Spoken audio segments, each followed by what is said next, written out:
Assalamualaikum anak-anakku. Apa kabar kalian hari ini?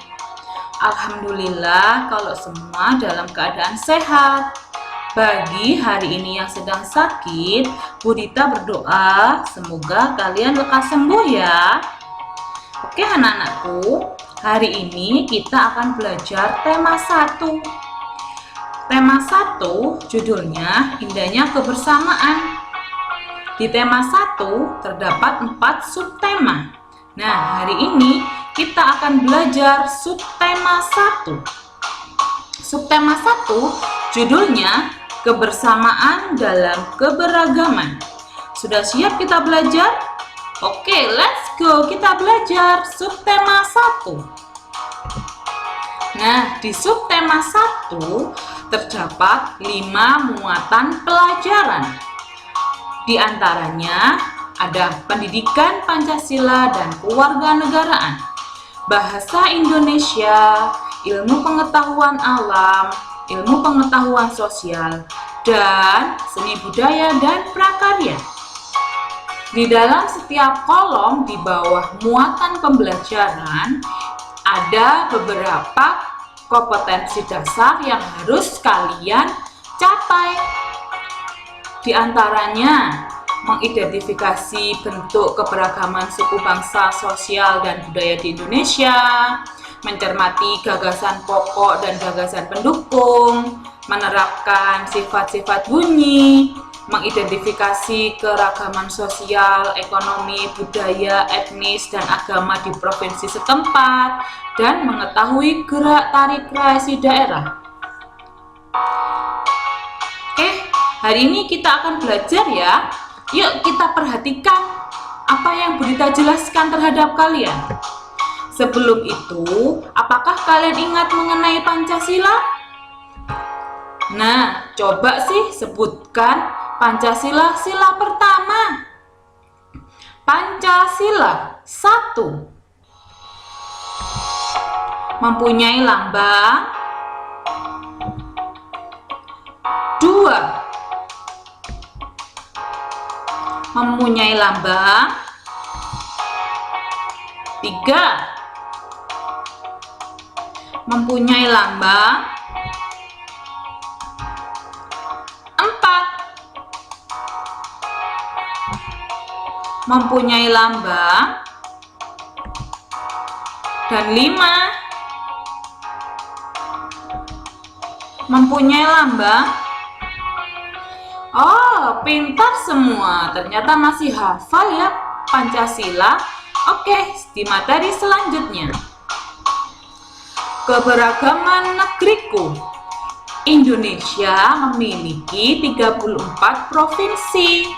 Setiap provinsi memiliki keanekaragaman masing-masing. Nah, apa sih keanekaragaman itu? Keragaman merupakan suatu kondisi dalam kehidupan bermasyarakat. Keragaman yang ada di Indonesia adalah kekayaan dan keindahan bangsa Indonesia. Semboyan negara kita itu Bhinneka Tunggal Ika, yang artinya berbeda-beda namun tetap satu jua. Nah, Bhinneka Tunggal Ika berada di mana? Siapa yang tahu? Benar sekali. Semboyan Bhinneka Tunggal Ika ada di lambang negara kita. Lambang negara kita adalah, betul sekali, burung Garuda. Burung Garuda mencengkeram pita yang tulisannya Bhinneka Tunggal Ika. Bhinneka Tunggal Ika berasal dari kitab Sutasoma yang ditulis oleh Empu Tantular pada zaman Kerajaan Majapahit dahulu. Nah, keragaman di Indonesia banyak sekali.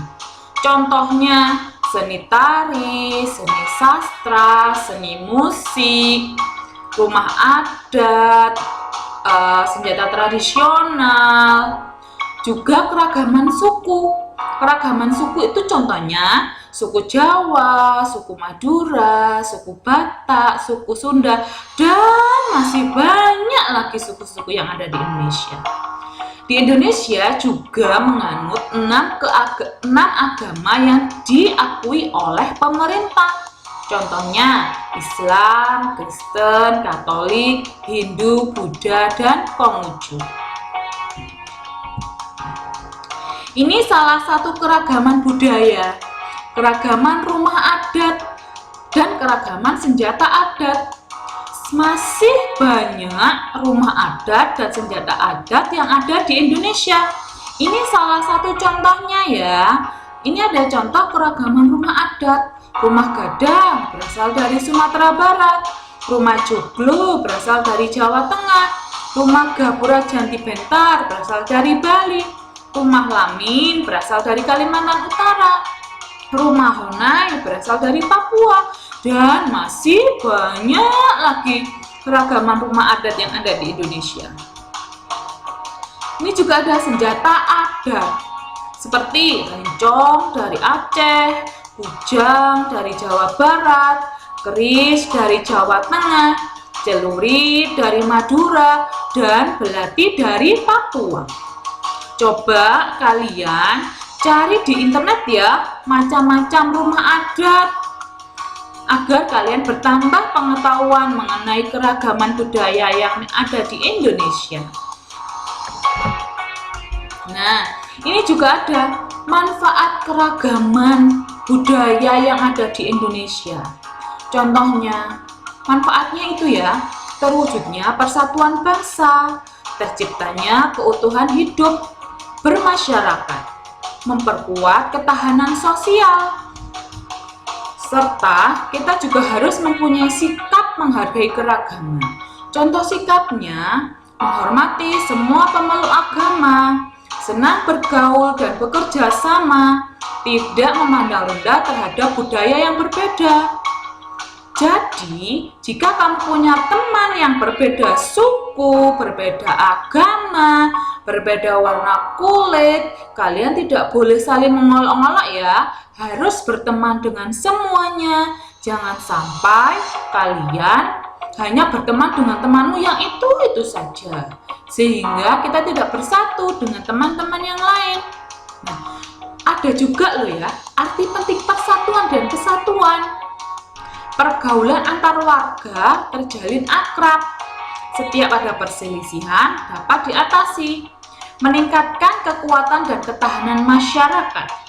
Jika kita bersatu, ya, negara kita tidak mudah dipecah belah oleh orang-orang yang ingin memecah belah kemerdekaan dan persatuan-kesatuan bangsa Indonesia. Jadi, kalian harus tetap bersatu ya, walaupun dengan teman-teman yang berbeda agama. Next, selanjutnya. Nah, ini ada bacaan. Coba kita baca bersama-sama ya. Suku Batak. Suku Batak merupakan salah satu suku bangsa Indonesia yang terletak di Provinsi Sumatera Utara. Suku Batak dikenal dengan banyaknya marga yang diambil dari garis keturunan laki-laki. Marga tersebut akan diteruskan kepada keturunan selanjutnya. Marga menjadi simbol bagi keluarga Batak. Menurut kepercayaan suku Batak, induk marga Batak dimulai dari si Raja Batak yang diyakini sebagai asal mula suku Batak. Bahasa yang digunakan oleh suku Batak adalah bahasa Batak. Namun, sebagian juga ada yang menggunakan bahasa Melayu. Setiap suku memiliki logat yang berbeda-beda. Orang Batak menggunakan logat Karo, sementara logat Pakpak dipakai oleh Batak Pakpak. Suku Batak kaya akan unsur kebudayaan. Tari tortor merupakan kesenian yang dimiliki suku Batak. Tarian ini bersifat magis. Ada lagi tari serampang 12 yang hanya bersifat hiburan. Sementara alat musik tradisionalnya adalah gong dan saga-saga. Adapun warisan kebudayaan berbentuk kain adalah kain ulos. Kain hasil kerajinan tenun suku Batak ini selalu ditampilkan dalam upacara perkawinan, upacara mendirikan rumah, upacara kematian. Kain ulos juga dipakai saat menari tortor pada upacara adat. Pada umumnya, mata pencarian suku Batak adalah bercocok tanam. Bercocok tanam padi di sawah dan di ladang. Lahan didapat dari pembagian yang didasarkan marga yang disebut tanah ulayat. Setiap keluarga mendapatkan tanah ulayat, tetapi tidak boleh menjualnya.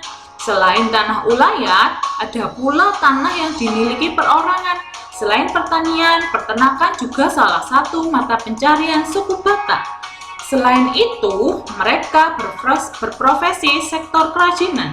Hasil kerajinan antara lain tenun, anyaman ronyang, ukiran kayu, tembikar, dan kerajinan yang berkaitan dengan pariwisata. Setelah memperhatikan teks tersebut, coba kita amati ya. Dari teks berjudul Suku Batak ada 4 paragraf. Setiap paragraf memiliki 1 gagasan pokok dan 3-4 kalimat gagasan pendukung. Apa sih gagasan pokok itu?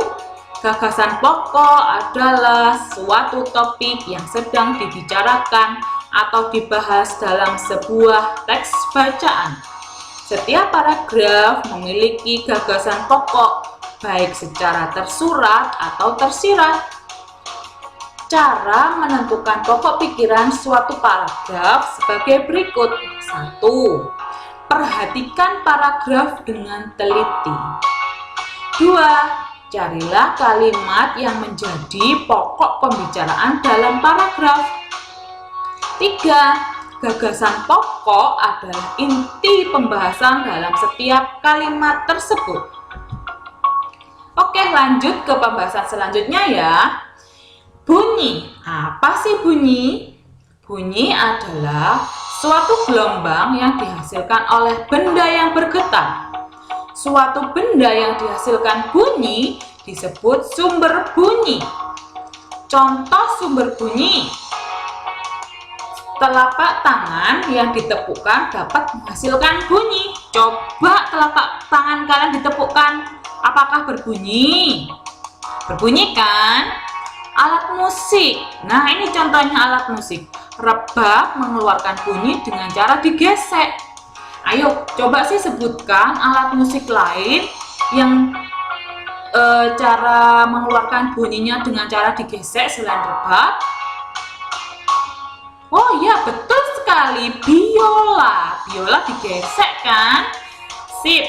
Gitar dipetik, gendang dipukul, dan masih banyak lagi ya.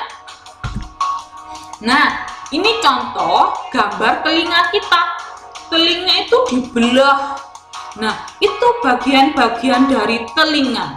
Telinga itu alat pendengaran. Benar sekali ya. Telinga adalah indera pendengar.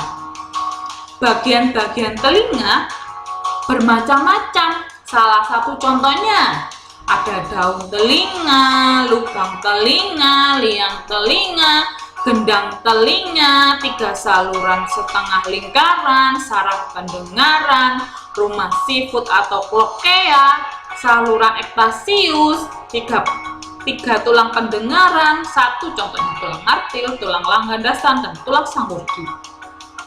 Coba anak-anak diingat-ingat ya bagian-bagian dari alat pendengaran itu, agar nanti kalau mengerjakan tugas kalian berhasil. Oke? Sip, selanjutnya. Nah, ragam tari kreasi. Gerak tari yaitu perubahan posisi atau sikap anggota badan pada saat menari. Gerak tari merupakan unsur utama pada tari. Nah, ragam gerak tari itu ada 3 jenisnya. Ragam gerak tari klasik, ragam gerak tari kerakyatan, dan ragam gerak tari kreasi baru. Coba kalian baca dari pengertian-pengertian itu agar kalian tahu bedanya antara gerak tari klasik, gerak tari kerakyatan, dan gerak tari kreasi baru. Silahkan dibaca dulu ya nak ya. dibaca pelan-pelan.